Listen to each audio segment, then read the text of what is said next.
Hello everyone, Archana is here. Welcome to the 11th session of presentation in English. In today's session, let us deal with the poem When You Are Old, written by William Butler Yeats. About the poet and the poem. William Butler Yeats was an Irish poet, writer and dramatist. He was awarded Nobel Prize in 1923 and one of the foremost figures of 20th century literature. A pillar of the Irish literary establishment, he helped to found the Abbey Theatre and in his later years served 2 terms as a senator of the Irish Free State. The poem, When You Are Old, is a product of the early period in Yeats' poetic career. It is addressed to Maughgon, with whom he was in love. It forms a part of the group of poems published in 1893 with the title The Rose.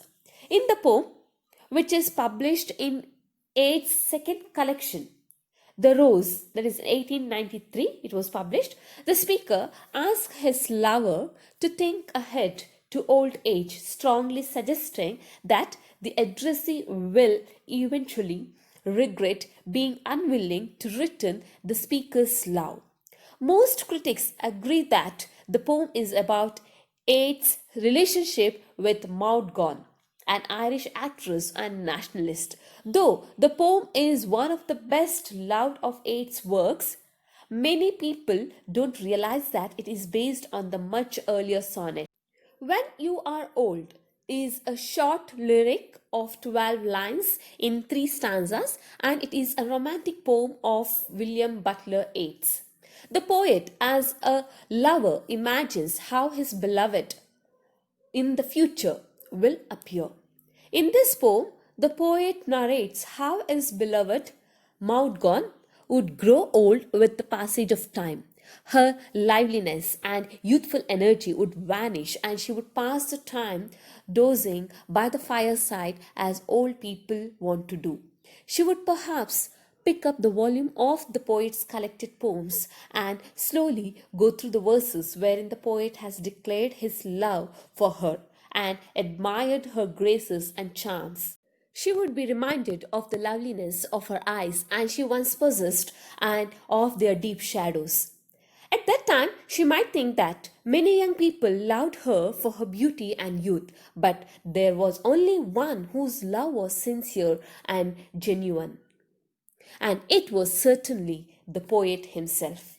The poet loved her not for her physical beauty only, but also loved her soul. It was the poet among all others who could feel for her and love her because sorrow and suffering were depicted on her face. The perusal of the poet's love poems would set his beloved thinking longingly of the past. She would then realize with the worth and importance of the poet's love. With the realization, she would mutter to herself with anguish that he was no more alive. He was dead and gone, and his soul must either be hovering among the mountains or it must have become part of the galaxy of the stars overhead. Now, let's deal with the poem. When you are old and grey and full of sleep, nodding by the fire, take down this book and slowly read and dream of the soft look your eyes had once and of their shadows deep. How many loved your moments of glad grace and loved your beauty with love false or true? But one man loved the pilgrim's soul in you and loved the sorrows of your changing face. Bending down beside the glowing bars, murmur a little sadly how love fled. Paced upon the mountains overhead, and hid his face amid a crowd of stars.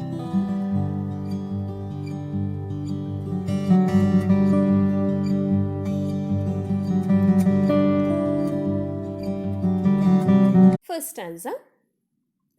When you are old and grey and full of sleep, and nodding by the fire, take down this book and slowly read and dream of the soft look your eyes had once and of their shadows deep. In the first stanza, the poet says that he is writing this while his lover is sitting still relatively young. But she should read this book when she is an old woman, have grey hair and sleepy eyes. He tells her that if she feels sleepy, sitting in front of a warm fireplace and picking his book of poems and read it slowly. In the poems, the poet expresses her beauty in the past. The speaker directly addresses his lover and asks to imagine old age, a time of grey hair and general tiredness. The speaker tells her to pick up this book when she is falling asleep. When she is falling asleep by the fire, and to read from it, read from the book which he has written earlier, while dreaming of the soft and shadowed look her own eyes used to have. Second stanza. How many loved your moments of glad grace, and loved your beauty with love false or true? But one man loved the pilgrim soul in you, and loved the sorrows of your changing face. In second stanza, the poet reminds the woman how many men loved her for her physical beauty, but that was not the actual love. The actual love is loving someone for the inner beauty. True love is devoting the life to the lover as a pilgrim devotes his life to his religion. The poet says that he loved her for her inner beauty, even at the stage when her beauty was totally faded. She should also think of how many people loved her gracefulness and beauty, whether or not these people were sincere in their love. But there was one man who genuinely loved her emotional and spiritual restlessness. This man also loved the sadness that showed on her face as it changed over the years. Third stanza. And bending down beside the glowing bars, murmur a little sadly, how love fled and paced upon the mountains overhead, and hid his face amid a crowd of stars.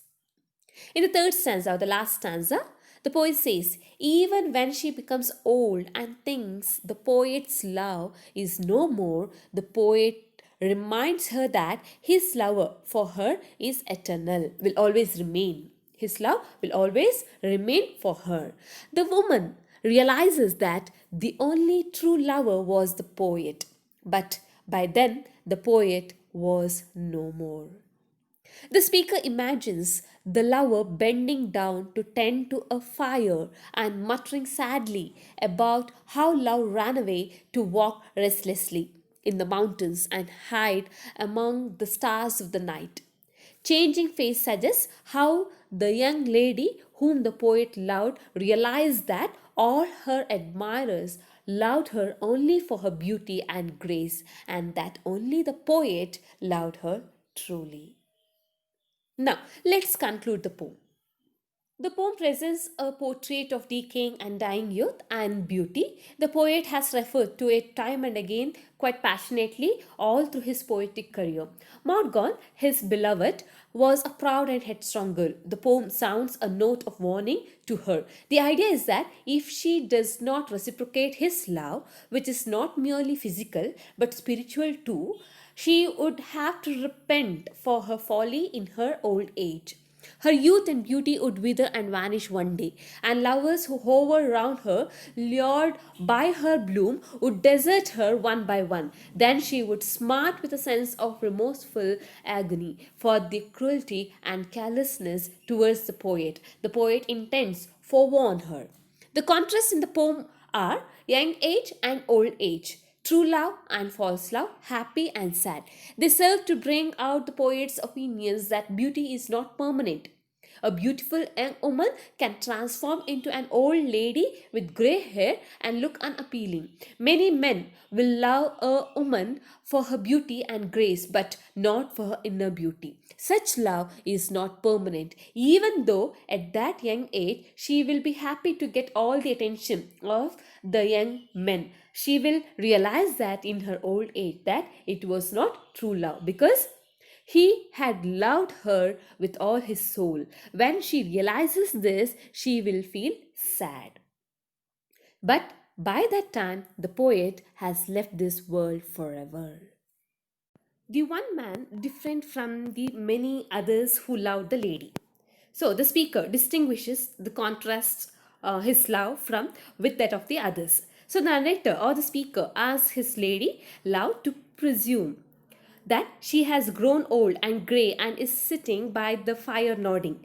Then he asks her to read from her book of memories and reminisce her past when she was in her prime youth. While she is thus engaged in recalling her past, the poet reminds her that though she undoubtedly had a great many suitors who admired her beauty and elegance and professed love, which may be true or false, he alone loved her unconditionally. He says that he loved her inner beauty and even the fading away of her youth and beauty. The phrase of how many in the first line, second stanza, stands in contrast to but one man in the third line, second stanza. While many suitors loved her beauty and elegance, he alone loved her pilgrim soul as well as the sorrows of her changing face. Here the poem brings out the transient nature of beauty as against permanence of love. The poem, while making an attempt to persuade the young lady not to ignore him or his love, also incidentally highlights the transient nature of beauty as against the permanence of love. In fact, the speaker's argument is that whereas all her suitors were merely attracted by her youthful beauty and elegance, he is attracted by her pilgrim soul. Furthermore, he claims that the love exhibited by her many suitors may not last long and might change as she grows old. On the contrary, his love will remain constant and unconditional. He would love her pilgrim soul as well as the changes in her face which appear as one grows old. Thus, the poet, using the phrase your moments of glad grace in the first line of the second stanza, in contrast with the phrase sorrows of your changing face in the fourth line, suggests that beauty is transient in nature whereas love is permanent. Home assignment. Answer the following questions in a paragraph about 200 words. First question, comment on the usage of the time frame by the poet in the poem When You Are Old. Second question, When You Are Old is a poem of contrast. What purpose do they serve? Answer to these questions and submit the papers in the Google Classroom. Thank you all.